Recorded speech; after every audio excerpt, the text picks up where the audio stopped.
2 years prior to the release of this video, DC released the Gods and Monsters announcement video, in which James Gunn announced 10 projects that acted as the original slate of the upcoming DC interconnected universe known as the DCU. 2 years later, and things are vastly different. Many more projects have been announced, with some of the more recent announcements also being the closest upcoming releases, and in this video I'll be covering all of it. Everything we know about the DCU, project by project. Make sure to subscribe and become a member of the channel for perks like early access to certain videos. And let's begin with the one project that's been released, Creature Commandos. Creature Commandos Season 1 was a 7-episode TVMA animated series on Max that bridges the loose canon of the Suicide Squad and Peacemaker with the DCU, while doing an expert job in my opinion at building this new universe. When it comes to the main characters of this show, if any of them go on to appear in live action, they'll be played by their voice actors. This was already happening with Flag Waller and Economos, but I could also see it happening with Frankenstein, The Bride, G.I. Robot, and Dr. Phosphorus. The series also debuted all of these franchise characters, hinted at all of these, debuted all of these major villains, and hinted at these as well. Some of the timeline of the DCU was established here, like metahumans and monsters being around for a very long time, the Metal Men being created in the 60s, Batman being around for at least 15 years, the events of the Suicide Squad taking place 2 years prior, and the events of Peacemaker Season 1 taking place not too long before, and Themyscira being known to the public as of the present day. The series may or may not have set up a Gorilla Grodd related apocalyptic future that may or may not connect to the overarching story of the chapter. Finally, Creature Commandos debuted the DCU relatively strong, being generally critically acclaimed and generally liked if not loved by fans, and was successful as a series on Max, enough to warrant a second season, although we don't know when it's going to come out, so I'll get to it later. The first movie of the DCU will be Superman, originally written by James Gunn prior to him taking over as the head of DC Studios, and originally titled Superman Legacy. The development process was the most smooth process I've ever witnessed in movies. The movie was announced, James Gunn was confirmed as a director soon after. A few months later, a wave of castings begun, including a mostly full Superman cast, which includes David Corenswet as Superman, Rachel Brosnahan as Lois Lane, and Nicholas Hoult as Lex Luthor as the three main leads, / Lex Luthor is the villain.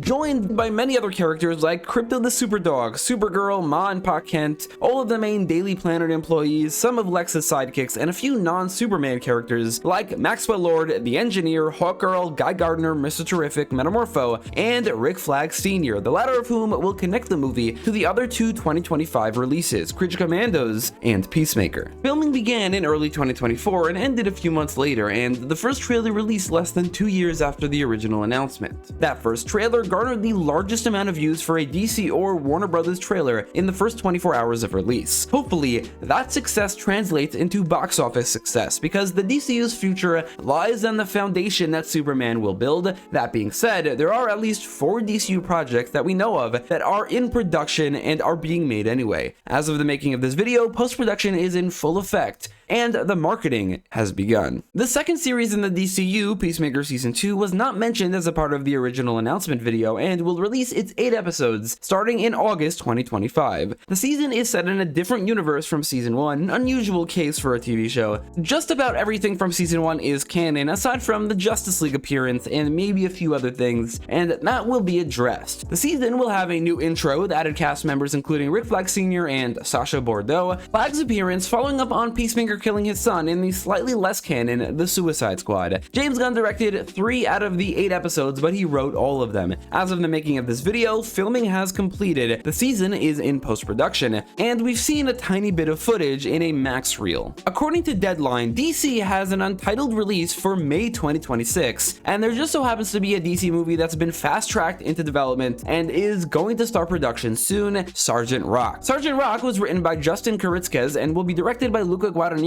with Daniel Craig being eyed to star. If it does actually release in May, it'll be the second film in the DCU. That is, if it's set in the DCU, which hasn't been confirmed, but can be assumed, seeing as Sergeant Rock, alongside Easy Company, appeared in the 3rd episode of Creature Commandos, and that Gunn said this universe will feature stories from all across the timeline. We don't know anything about this movie, how, if at all, it connects to Rock's appearance in Creature Commandos, whether or not G.I. Robot will appear, or even the rest of Easy Company, and as of the making of this video, filming has not yet begun, but a script is apparently complete. If nothing does release in May 2026, then the second DCU movie will be Supergirl Woman of Tomorrow, releasing on June 26, 2026, so 6/26/26, which has had as seamless a development process as Superman. A script was pretty quickly written by Anna Noguera, who was previously brought on to write a Supergirl movie starring Sasha Calle. Millie Alcock replaces Sasha Calle and is attached in the movie as a more jaded hero compared to Superman, which makes sense since she watched her planet die. And the movie will be directed by Craig Gillespie. From what we could tell, Supergirl Woman of Tomorrow looks like it'll be the most direct translation of a comic book to live action DC has ever produced, with the same title, nearly the same cast of characters like Krypto returning from Superman, Ruthie played by Eve Ridley, the villain Krem of the Yellow Hills played by Matthias Schoenarts, and Kara's parents probably appearing in flashback, Zor-El and Alora Inze played by David Krumholtz and Emily Beecham respectively. Also appearing is Lobo played by Jason Momoa. Lobo was not in the original comic, but the comic deals with Kara and Ruthie Null going on an adventure across the cosmos to hunt down Krem, so it'll be very easy to slot Lobo in there somewhere. As of the making of this video, filming has barely just begun. Of the live action series from the original announcement video, Lanterns has easily had the best development process, with Chris Mundy showrunning joined by a team of talented writers that feel like they were brought together to make the highest quality possible written series to restore the Green Lantern brand good enough to reach HBO's bar of quality, where it'll air its 8 episodes in summer 2026, around the release of Supergirl, either a bit before like in June, or a bit after like in July. Kyle Chandler will star as an upper middle-aged grizzled veteran Green Lantern Corps legend Hal Jordan, while Aaron Pierre stars as the new Green Lantern recruit John Stewart. Nathan Fillion will reprise his role as Guy Gardner from Superman. He's probably in the middle in terms of his experience. Ulrich Thompson will star as Sinestro, and the series will feature a cast of original characters from the series' primary setting of a small town in the American heartland, where the Lanterns will be investigating a murder. This small town will also apparently be recently awash with superpowered beings. The series is supposed to be very grounded and inspired by True Detective, which could mean that going forward, since it's not called Green Lanterns, it's called Lanterns, maybe it'll be an anthology series with each season focusing on a different pair of lanterns from all across the emotional spectrum. Filming is expected to begin on February 10th, so right after the release of this video, and go on till July 1st, meaning the series will be in post-production for nearly an entire year, maybe an entire year, which is probably necessary given the Lantern's CGI-heavy powers. Another surprise addition not in the original video is Clayface, releasing on September 11, 2026. Clayface was written by horror director Mike Flanagan, who I think it could be assumed will also direct, and has been described as a $40 million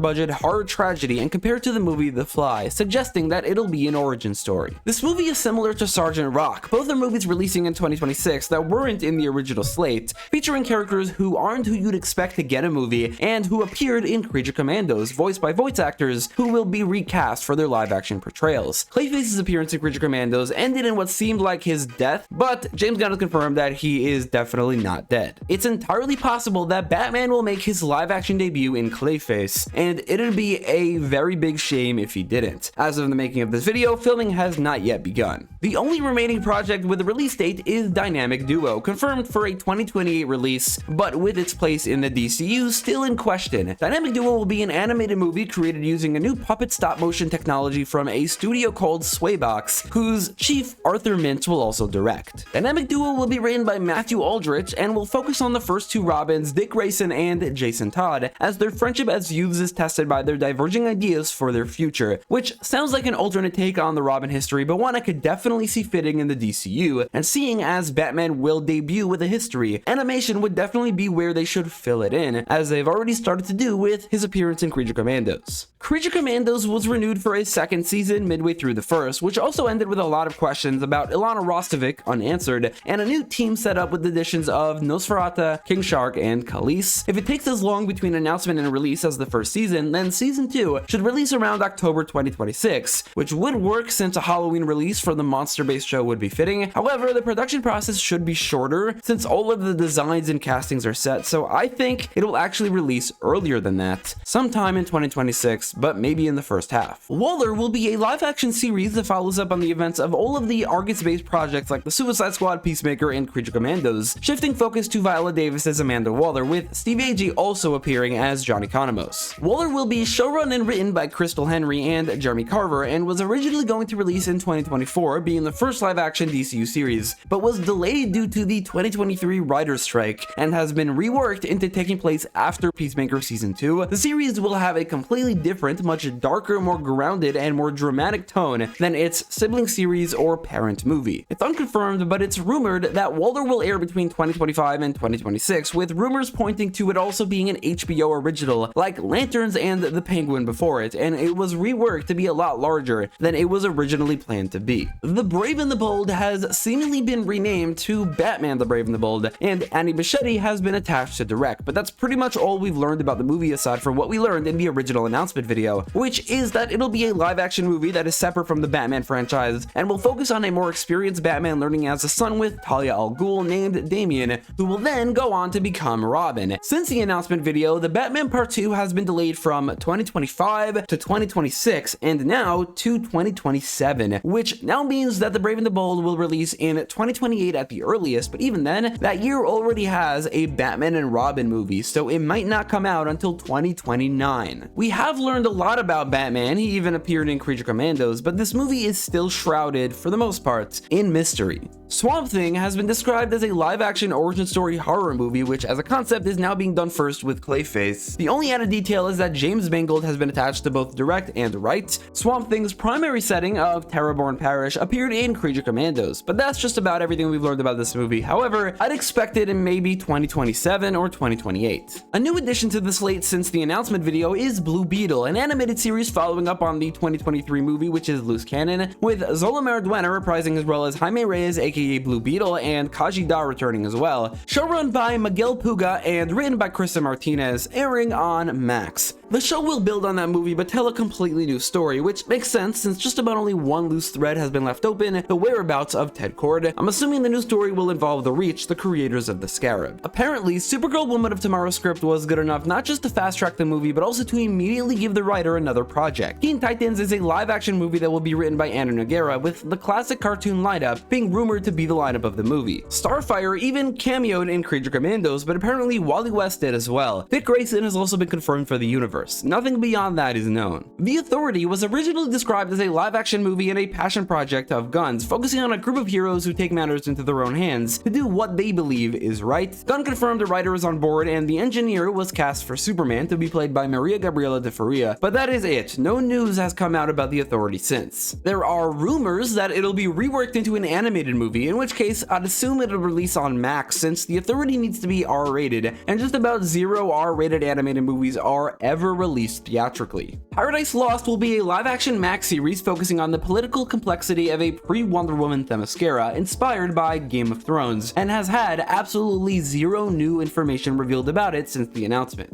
Creature Commandos did show us Themyscira, Amazonians, and even cast one of the potential main characters of the series with Anya Shalatra playing Cersei, but her being a part of the series has not been confirmed. Booster Gold was originally described as a live-action full-on comedy Max series that'll depict Booster's origin of being a disgraced football star from the future who steals a time machine and a superhero suit to go back to the Age of Heroes to be a famous superhero. There have been many rumors surrounding Booster's casting, but nothing confirmed, and apparently the scripts have yet to be completed. Nothing new about the series has been confirmed. Booster did, however, cameo in Creature Commandos. An untitled movie focusing on Bane and Deathstroke has been confirmed, probably for the DCU, and will be written by Matthew Orton. That's everything we know about this movie. Very, very bare bones. We don't even know the title, and these two characters don't typically work together. The theory is that it'll be a Secret Six movie, but also, we don't know. Since the announcement video, a TV show taking place in Arkham Asylum was announced. Initially looking to take place in the Batverse, it was then confirmed to take place in the DCU, and was then also completely cancelled, making it, as of now, the only DCU project as far as we know that had its development process cancelled, and definitely the only one that was announced and then cancelled as well. Finally, we do know a few other characters who have been confirmed for the DCU but are not related to any specific project, like Cassandra Cain, Static, Vixen,